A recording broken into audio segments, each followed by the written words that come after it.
देवभूमि क्षत्रिय संगठन स्वर्ण मोर्चा स्वर्ण आयोग के गठन व प्रदेश सरकार द्वारा अंतरजातीय विवाह प्रोत्साहन राशि में बढ़ोतरी के फैसले के खिलाफ आज से सीटीओ चौक में अनशन पर बैठ गया है।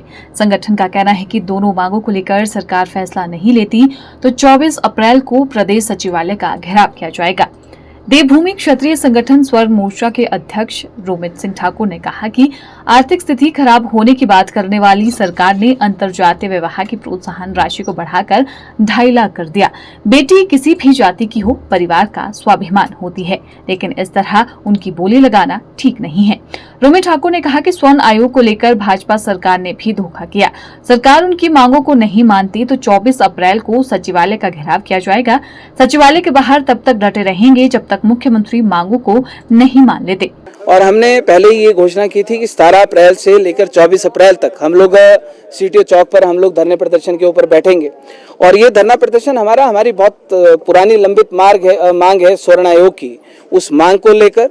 दूसरा कि अभी हाल ही में सरकार ने जो अंतरजातीय विवाह प्रोत्साहन राशि को बढ़ाकर जो 50,000 से बढ़ाकर 2 लाख रुपए किया, उस फैसले के खिलाफ आज हमारा धरना प्रदर्शन है।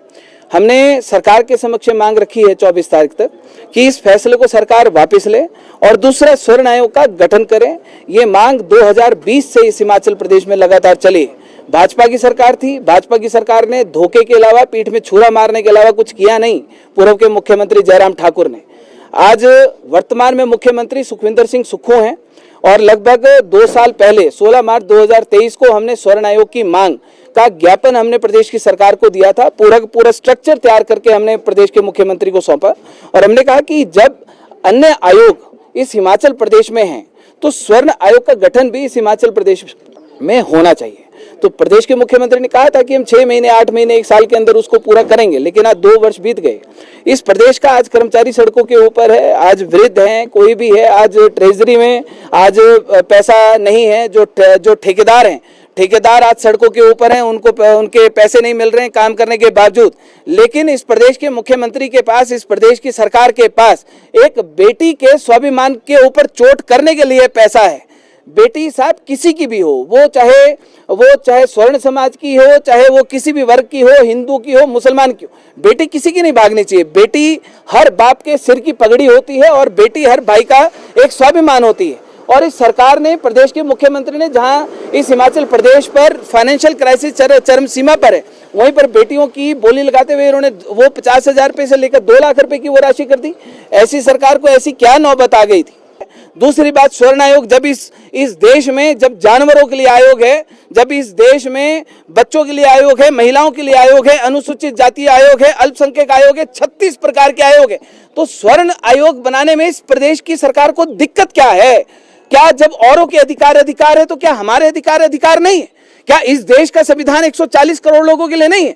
अगर कोई लोग बोलते जी संविधान हमारा है, संविधान हमारा, क्या हमारा नहीं है? क्या हमारा इस देश का संविधान नहीं? क्या इस देश का संविधान हम लोगों को अधिकार नहीं देता? आज हमारे बच्चे आरक्षण की भेंट चढ़ते, कौन हमारे बारे में बात करता है? दूसरे पक्ष के लोग तो आ जाते हैं कि नहीं, हमारे अधिकार है। हमारे अधिकार कहाँ है साहब? हमारे लोग भी तो गरीब हैं, हमारे बच्चे भी तो गरीब हैं, उनके बारे में कौन बात करेगा? कोई बात नहीं करता। इसलिए ये 2 मांगे लेकर हम लोग आज यहाँ पर अनशन पर बैठ रहे हैं। 24 तारीख को सचिवालय का घेराव होगा और बात सीधी है, जब तक हमारी मांगों को पूरा नहीं किया जाएगा, इस प्रदेश की सरकार सुन ले, मंत्री विधायक सुन ले, आप लोगों को पता है हमको अपने इंट्रोडक्शन देने की आवश्यकता नहीं। धर्मशाला में भागने की जगह दी थी, शिमला में जगह नहीं देंगे। 24 तारीख से पहले अगर प्रदेश की सरकार हमारी दोनों मांगों को पूरा करती है, रोमित सिंह ठाकुर वादा करता है, इस प्रदेश के मुख्यमंत्री को मैंने पहले भी किया था, तब भी हम लोगों को धोखा मिला, लेकिन आज दोबारा करता हूं कि इस देश में किसी नेता के ऊपर, किसी मुख्यमंत्री के ऊपर इतने पूरे जीवन में फूल नहीं बरसे होंगे। 1 घंटे के अंदर हम आपके ऊपर भी इतने फूल बरसा देंगे अगर हमारी मांगे मानी जाती हैं। दूसरा, अगर हमारी मांगे नहीं मानी जाती साहब, तो आप सचिवालय के अंदर, हम सचिवालय के बाहर, आप गोली चलाएंगे, जात के ठाकुर सीने के ऊपर गोली खाएंगे, लाठी चलाएंगे पुलिस को। आप, ये तो पुरानी कहावत है कि जब जब सरकारें डरती हैं, खाकी को आगे करती हैं। आप अगर दोबारा डरेंगे, खाकी को दोबारा आगे कर देना। हम निर्णायक फैसला लेने आए हैं और निर्णायक लड़ाई लड़ने के लिए आए हैं। तब तक सचिवालय खाली नहीं होगा जब तक हमारी दोनों मांगों को पूरा नहीं किया जाए। Bureau report, channel 9, Shimla.